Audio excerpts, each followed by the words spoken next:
오늘 말씀은 열왕기상 12장입니다. 르호보암이 세겜으로 갔으니 이는 온 이스라엘이 그를 왕으로 삼고자 하여 세겜에 이르렀습니다라. 솔로몬 사후에 이제 르호보암이 왕이 오르는 장면이고요. 솔로몬의 범죄함과 우상 숭배로 인하여서 하나님께서 그 나라를 그의 아들 때 쪼개어서 열 지파는 여로보암에게 한 지파만 유다 지파만 다윗의 그 왕위를 잇게 하겠다 그렇게 하셨고요. 이제 그 말씀이 이루어지는 장면이 등장하게 됩니다. 느바세 아들 여로보암이 전에 솔로몬 왕의 얼굴을 피하여 애굽으로 도망하여 있었더니 이제 그 소문을 듣고 여전히 애굽에 있는 중에 무리가 사람을 보내 그를 불렀더라.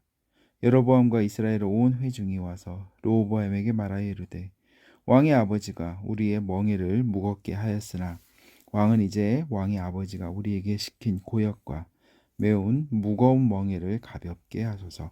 그리하시면 우리가 왕을 섬기겠나이다.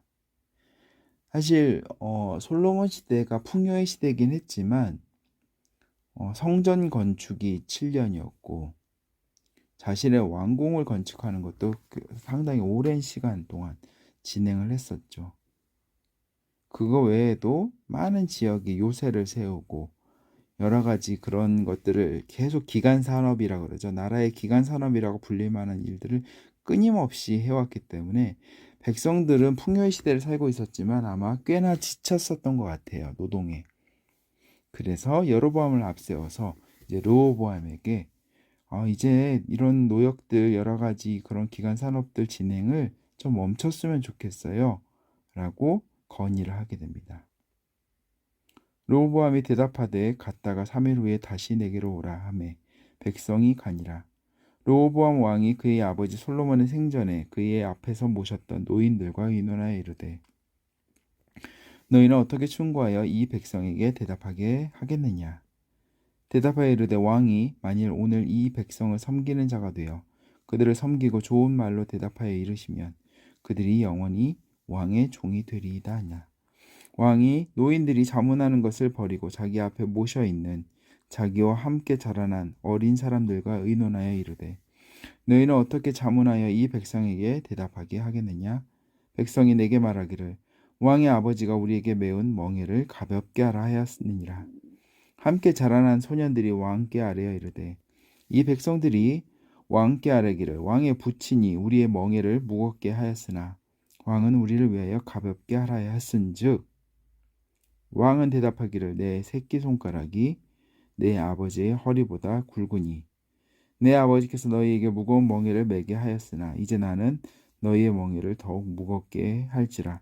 내 아버지는 채찍으로 너희를 징계하였으나 나는 전갈 채찍으로 너희를 징계하리라 하소서. 사실은 누가 봐도 상식적인 대답이 그 노인들에게서 나온 대답일 텐데 하나님이 그 솔로몬을 인하여서 이루고자 하시는 그 일을 위해서 이 르호보암이 듣지 말아야 될 이야기를 듣고 그래서 아주 어리석은 결정을 하게 하십니다. 3일 만에 여로보암과 모든 백성이 르호보암에게 나아왔으니 이는 왕이 명령하여 이르기를 3일 만에 내게로 다시 오라 하였습니다. 왕이 포악한 말로 백성에게 대답할세 노인의 자문을 버리고 어린 사람들의 자문을 따라 그들에게 말하여 이르되 내 아버지는 너희의 멍에를 무겁게 하였으나 나는 너희의 멍에를 더욱 무겁게 할지라.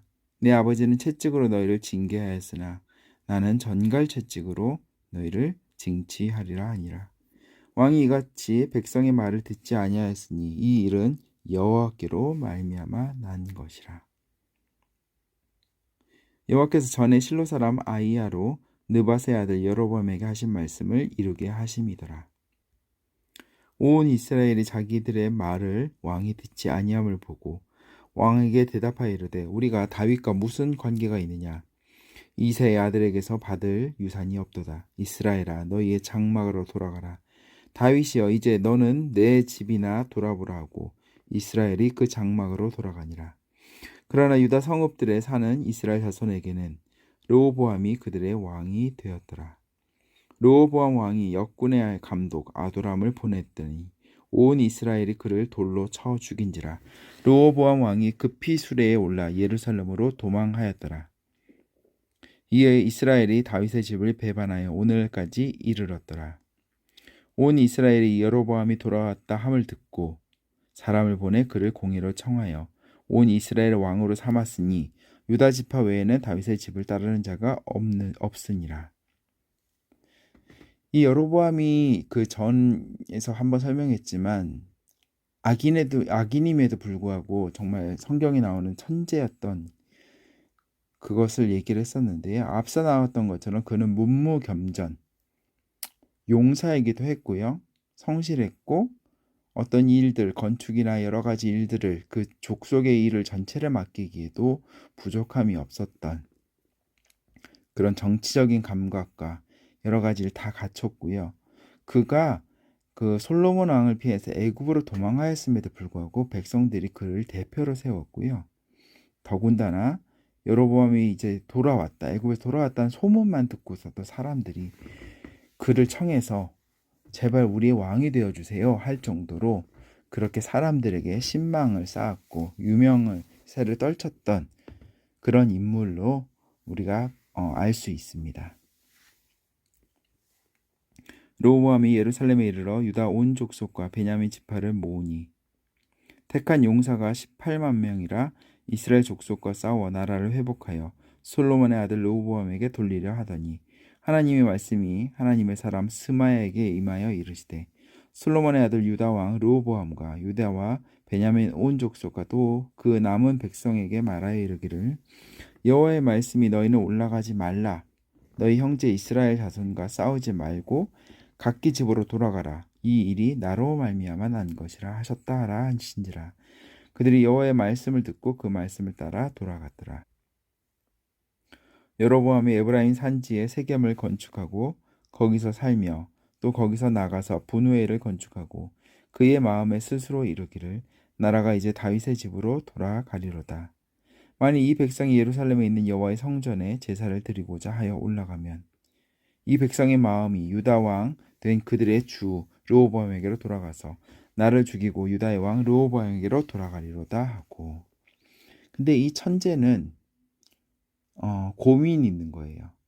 너무 똑똑하다 보니까 그래 우리 분명히 절기가 있는데 6월절이라든가 여러 가지 절기 때마다 이스라엘 백성들이 거기 가서 그 절기 때마다 성전에 가서 예배를 드릴 텐데 그럼 자꾸만 거기 들락날락 하다 보면 마음이 변해서 나에게서 등을 돌릴 거야 라는 것까지 생각하게 된 거죠. 그래서 끔찍한 계획을 세우게 됩니다. 이에 계획하고 두 금송아지를 만들고 많이 봤었죠. 바로 출애굽하여서 모세가 시내산에 올라가 하나님을 배웠고 십계명을 받을 첫 번째 십계명을 받을 그때 사람들이 여호와라고 부르면서 이 금송아지를 만들어서 이 신이 너희를 애굽에서 인도하여 낸 신이야 라고 했던 거죠. 그리고 이것은 그 애굽에 있는 그런 우상에 대한 그것들을 모티브로 해서 만들어진 거예요. 그리고 여기서도 또 금송아지가 나오는 이유는 바로 여로보암이 애굽으로 피난해 있다 돌아왔기 때문으로 추정이 됩니다. 무리에게 말하기를 너희는 다시 예루살렘에 올라갈 것이 없도다. 이스라엘아 이는 너희를 애굽 땅에서 인도하여 올린 너희들의 신들이라 하고 똑같은 표현을 쓰죠. 그때 아론이 금송아지를 만들고 뭐라고 하냐면 이것은 다른 신이 아니야. 너희를 애굽에서 인도하여 낸 바로 그 신이야 여호와야 라고 얘기했던 것처럼 똑같이 얘기합니다. 그래서 이스라엘 백성들이 더 이상 예루살렘에 있는 성전으로 가서 하나님께 제사 드리지 못하게 만들어 버립니다. 하나는 베델에 두고 하나는 단에 둔지라. 이 일이 죄가 되었으니 이는 백성들이 단까지 가서 그 하나에게 경배함이었더라.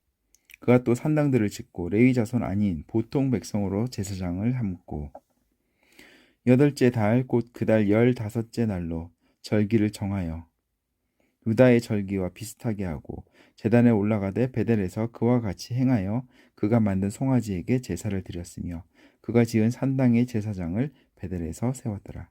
그가 자기 마음대로 정한 달 곧 8째 달 15째 날로 이스라엘 자손을 위하여 절기를 정하고 베델에 쌓은 제단에 올라가서 분향하였더라. 아멘. 오늘은 여기까지 하겠습니다.